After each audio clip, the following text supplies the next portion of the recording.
Hey, Dr. Mike here. So if you want to live forever-ish, you got to know what's in and what's not. Stay tuned to find out. You're listening to Live Foreverish, a show dedicated to helping you live just a little longer. Here's your hosts, Dr. Mike and Dr. Crystal Gossard. All right, welcome to Live Forever-ish. Dr. Crystal, we love this, Live Forever-ish, right? That's how are we going to do that? Strong, healthy, vibrant. Yeah, all that. It's all good stuff, right? Yes. Yeah. Some extra years are nice too, but they got to be good years. Yes.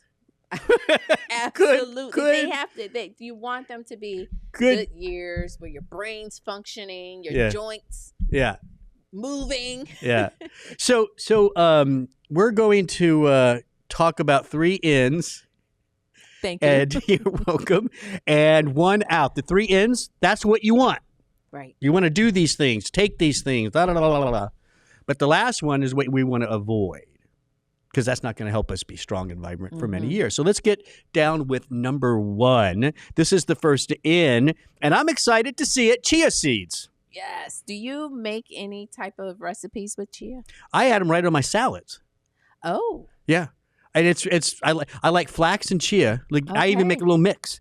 And it has like a little extra, and it's really good when you're doing like the leaf, like the softer greens. Like if you're doing like a spinach salad or something like that, because it adds some crunch to it. Yeah. Ah, you're a texture guy. Yeah. Oh yeah. You gotta have it. Gotta have all the taste and I've feels. never used them that way. I always just use them to make chia pudding. I've had that too. My kids love it. And it's very good. And it's healthy. Why are we talking about it helping us live forever-ish? Well, there are two inspirational things. One, an article published this year in the journal Food Science and Nutrition titled Chia Seeds, a Therapeutic Weapon in Metabolic Disorders. Whoa. Yeah. That's pretty powerful. And then Life Extension, our sponsor, wrote an article, their July 2023 magazine, and they featured chia seeds as the superfood. Superfood, yeah. And that title that you just said, the therapeutic weapon, right? That's from Food and Science and Nutrition. That's a solid peer-reviewed journal. Like absolutely. So they're serious about this. Right. And so we will go over some of those metabolic disorders that they reference. They kind of list it all out and have detailed sections on the research related to those different disorders like blood pressure, blood sugar, things like that. But I think we need to let them know what chia seeds are. What it is. Yeah. Yes. Well, before something that doing this research, right, that that caught my eye. It's not about what they are, but it's how they were used by the Aztec. Oh. Cosmetics. Oh. Yeah. I don't know exactly what they were doing and how they were doing it on their face. Like, I don't know, but there's evidence that they were using like on their face and stuff, like the oil maybe, or I don't know. Interesting. That's interesting. Okay. But yes, it's the consumable seeds from a plant that belongs to the mint family. And yes, it originates in Mexico and Guatemala. Yeah. And so again, there's white and black, right? Chia seeds. And in nature, it's usually you find it as a blend. But if you want to buy, most of the brands in the stores, they separate them though, right? I don't see them blended together that much. Right. I usually just see the black chia seeds, but they kind of look gray, grayish. That is. All right. So let's get into why. Again, the whole point of this is something you want to consume, right? Because it helps us to live forever-ish. What are some of the things, based on the studies, the superfood article, that we know that chia seeds can help with? Well, the list is long. It is. I'm looking at it right here. Just go down the list. Just do. Blood lipid profile, lowering blood pressure. In fact, studies show that consuming 40 grams of chia seeds per day for 12 weeks helps reduce systolic blood pressure. That's that top number in people with hypertension and type 2 diabetes. So again, blood sugar, antimicrobial, boosts your immune system, anti-blood clotting. That was in that paper. Yeah. Laxative effect, antidepressant, analgesic properties, weight loss. Yeah. Which does not surprise me, Dr. Mike, because one of its star nutritional components Say is fiber. Yay, fiber alert.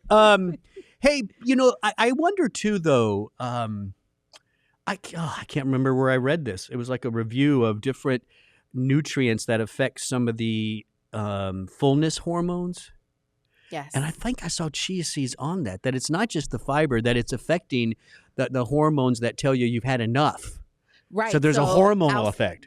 So are you saying effects outside of what the fiber would have? I with think those so. hormones? Yeah, I saw something like that. Interesting. Yeah. So weight loss, and this was studied in obese people with type 2 diabetes, and that's where and that's great. So you're looking at somebody who really needs to lose weight. That's right. And they had a nice result. Yes.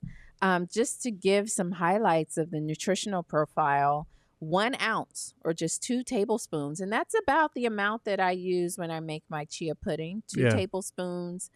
I'm trying to think how much I put on my, I just kind of throw it on. Yeah. People could, if you watch on YouTube, you can see what I did. People listening don't know.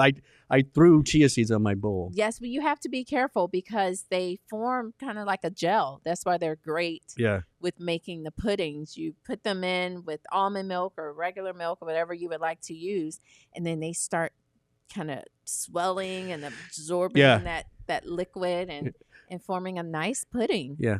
They do get a little, if you don't eat the salad fast enough, they do kind of the dressing or whatever you're using, it gets a little jelly-like. That's all the soluble fiber, Dr. Mike. Yeah. So yes, just 2 tablespoons gives you over 4 grams of protein, 11 grams of fiber, 7 grams of unsaturated fat, provides 18% RDA for calcium and trace minerals, zinc, copper, contain all 9 essential amino acids. Listen, it's a superfood. It is. It's one of those things where if you are a vegan or vegetarian, you should be this is a great protein source. Great protein, and it gives you omega-3s. Yeah. Chia. Who knew? Chia seeds, smoothies, baked goods. You have your pudding. I just throw them right on salad. There's a lot of things you can do with them. Yeah. So if you see them in the market, check it out. Add it to your salad. Living Forever-ish. That's number 1. Let's go on to number 2. This is the second thing you want to do to live strong and vibrant for as many years as you can, right? And that's Sammy. I think we ought to tell them what Sammy is.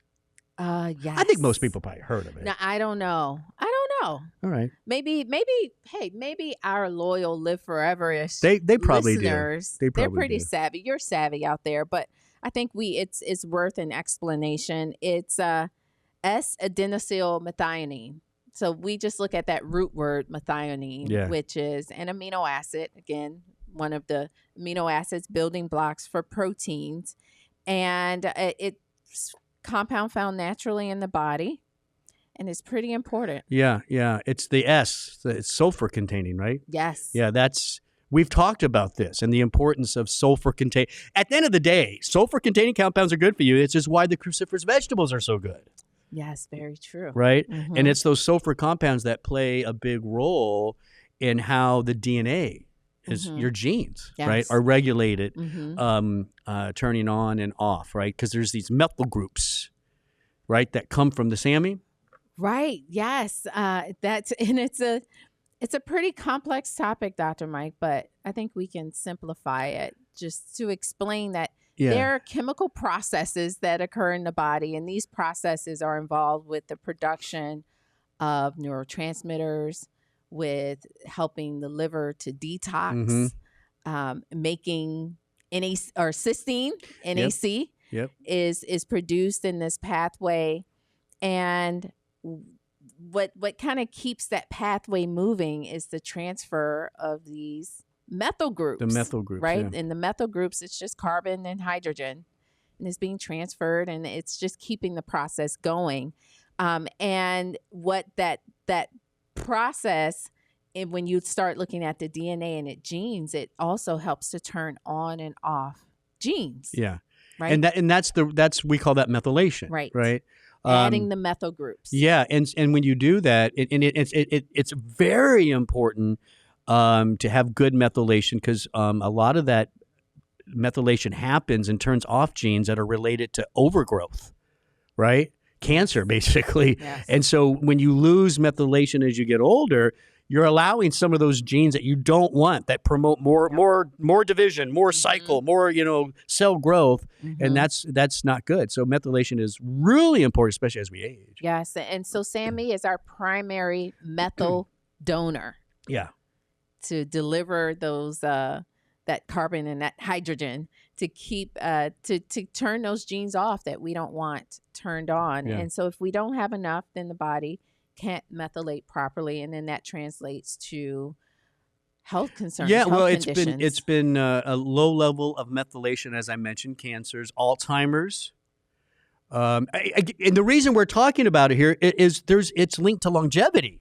Yes. If you lose methylation, you lose some years. That's right. Right? And so that's why it's a live foreverish number 2. That's right. And so SAMe is something that yes, it's made in the body, but you can also take it. Take it, yeah, supplement form. And as you get older, it's something you can start taking, add it to your routine, and you can test this now. There's those biological age profiles that look at methylation. Absolutely. And if it's low, your biological age is going to be higher. That's right. So if you want to live forever-ish, consider SAMe. All right, let's move on to number 3. Number 3 for living forever-ish is cupping therapy. What this is? Listen, I've seen it. You've seen it. I've seen it. Everyone listening, you've seen it, and you're probably thought, "Man, this looks crazy," or "It looks painful," or "It just looks cool." Here's what I know. To me, it looks weird, and it looks painful. But I do know this: a lot of athletes get cupping therapy, and they swear by it. Well, it became popular, a thing that everyone started talking about with one of it, maybe.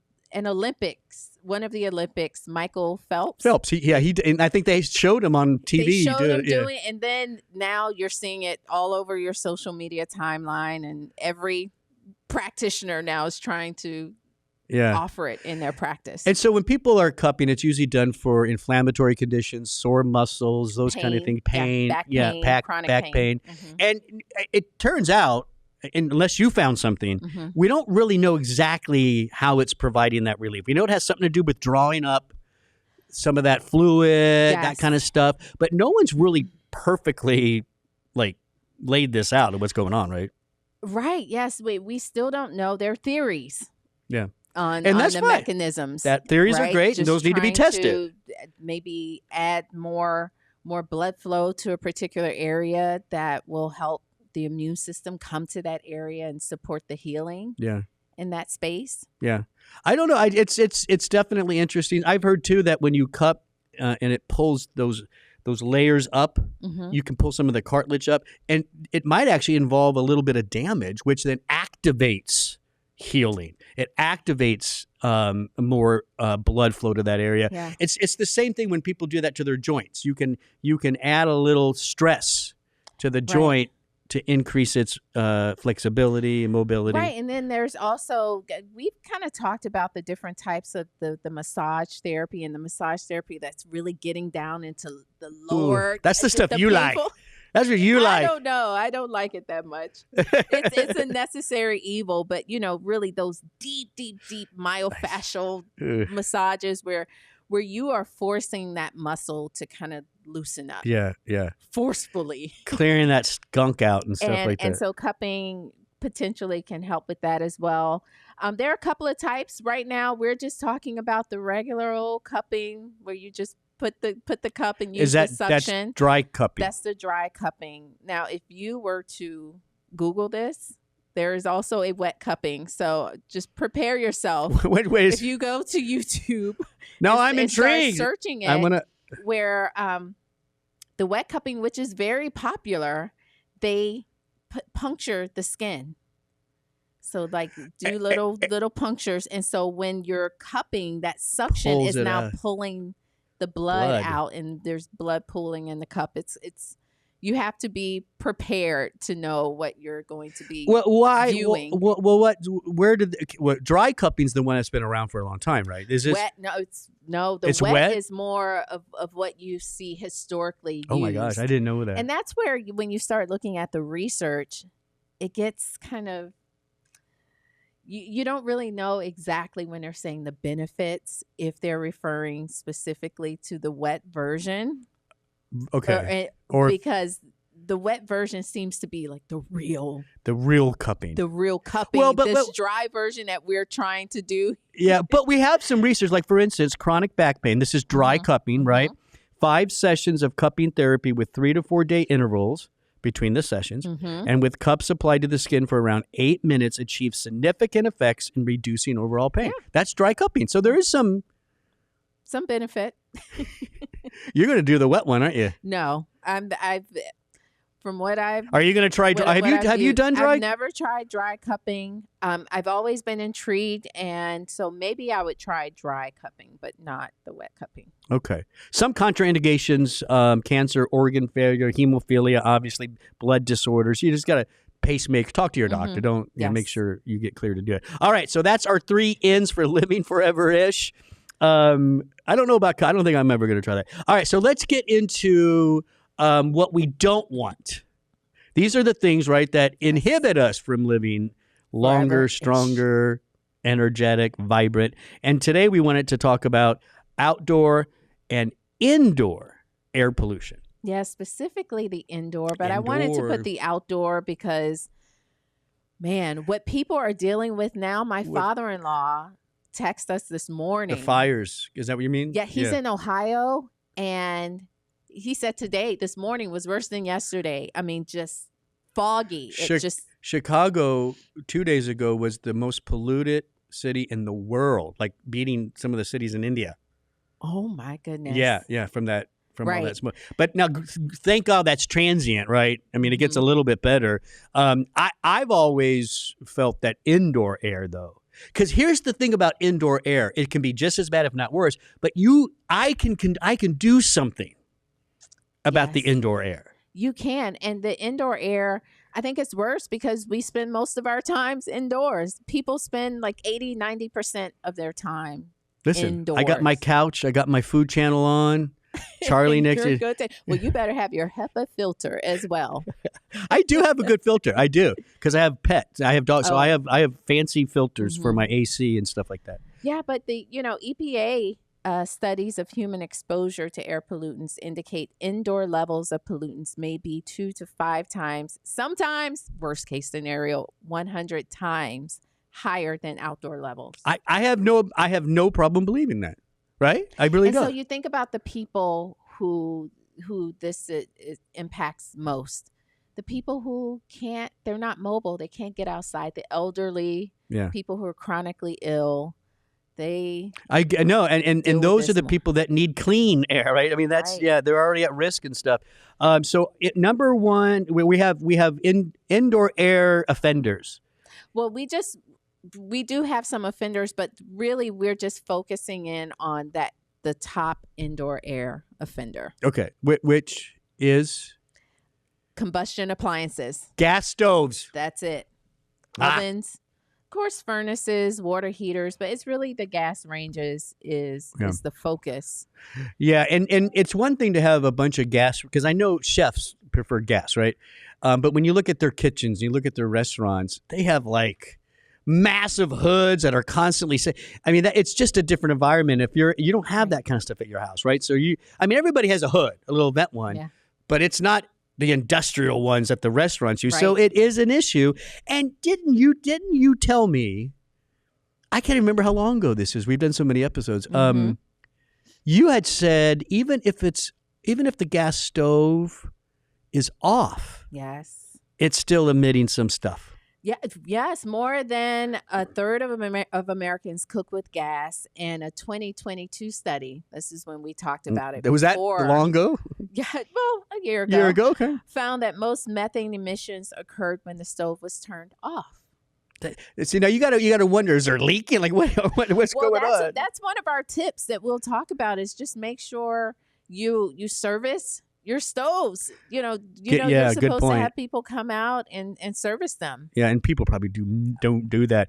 Here's why you want to make sure you're servicing those stoves. Benzene That's a big carcinogen. Mm-hmm. Methane, carbon monoxide.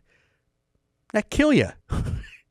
Formaldehyde. I mean, so that's kind of a weird one, right? I don't know why that's coming out, but yeah, you got it. If you have a gas stove, a lot of the older homes, I think more of the newer ones probably are electric, but a lot of the older ones, 60, 70, 80, they have. I have a gas stove. You have a gas stove? Yeah. I have a gas stove, and then I realized recently that we were not using our hood to its max capacity.